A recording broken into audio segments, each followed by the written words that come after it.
ప్రభు పేరట అందరికీ శుభములు. నేటి దేవుని వాక్కును చూద్దాం. ప్రకటన గ్రంథము 2వ అధ్యాయము 26వ వచనాన్ని చదువుదాం. నేను వచ్చు వరకు మీకు కలిగి ఉన్న దానిని గట్టిగా పట్టుకొనుడి.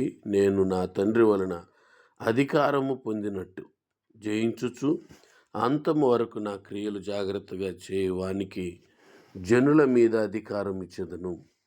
జనుల మీద అధికారం ఇచ్చేదను. I will give authority over the nations.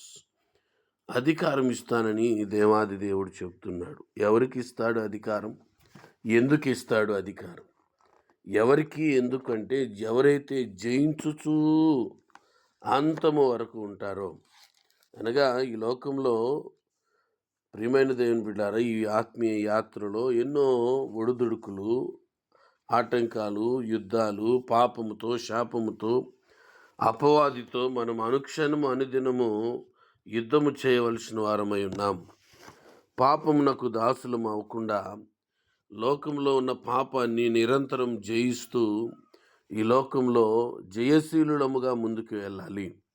వాస్తవంగా దేవుడు మానవుని సృజించినప్పుడు ఆదికాండం 1వ అధ్యాయం 28వ వచనంలో మీరు ఫలించి అభివృద్ధి పొంది భూమిని నింపుడి అని చెబుతూ ప్రతి జీవిని ఏలుడి అని దేవుడు చెప్పాడు పిల్లరా. సో మనిషి ఏలుబడి చేయువాడుగా ఉండాలి, రాజుగా ఉండాలి అన్నది దేవుని యొక్క సంకల్పం, దేవుని ఉద్దేశం. కానీ రాజుగా ఏలుబడి చేయవలసిన మానవుడు ఇదిగో అపవాది చేతి క్రిందకి, సాతాను చెరలోనికి వానికి వెళ్ళిపోయి వానికి దాసుడైపోయాడు. సాతానికి, పాపానికి దాసుడైపోయాడు ప్రియులారా. అయితే దేవాది దేవుడు నీ కొరకు నా కొరకు దాసుని రూపాన్ని ధరించుకొని ఆయన ఈ భూమి మీదకి దిగి వచ్చి రక్తం కార్చి ప్రాణం పెట్టి మరణించి మరణం గెలిచి తిరిగి లేచి పాపమునకు దాసులుగా ఉన్న మనలను పాపము నుండి, శాపము నుండి ఆయన విడిపించాడు. ఎవరైతే యేసు ప్రభు రక్తం దగ్గరకు వచ్చి ప్రభువా నేను పాపిని, నీ రక్తంతో నన్ను కడుగు అంటారో వారు నిత్య జీవం పొందుకుంటారు. వారు పాపము నుండి విడుదల పొందుకుంటారు ప్రియులారా.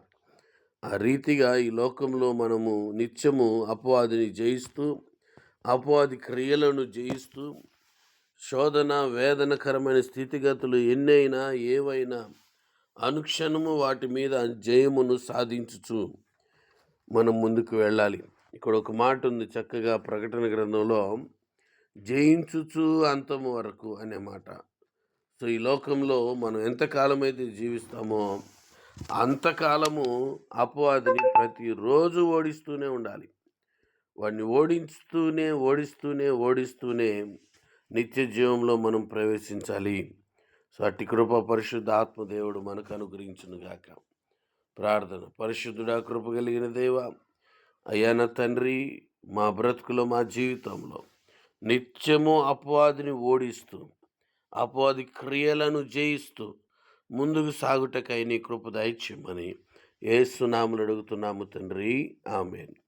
మన పరమ తండ్రి అయిన దేవుని ప్రేమ, కుమారుడైన యేసుక్రీస్తు వారి కృప, పరిశుద్ధ ఆత్మిక అన్యోన్య సహవాసం, కాపుదల, భద్రత ఇప్పుడు ఎల్లప్పుడు సదాకాలం మీకు, మీ కుటుంబములకు, ప్రాణాత్మదేహములకు తోడైండి నడిపించునుగాక.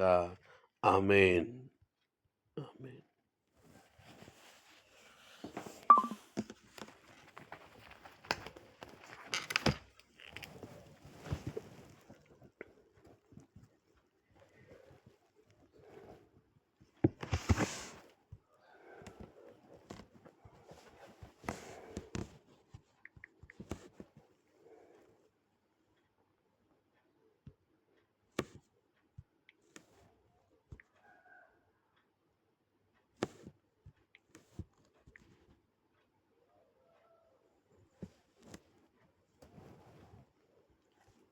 Praise the Lord. Hallelujah. Hallelujah.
పేరట అందరికీ శుభము.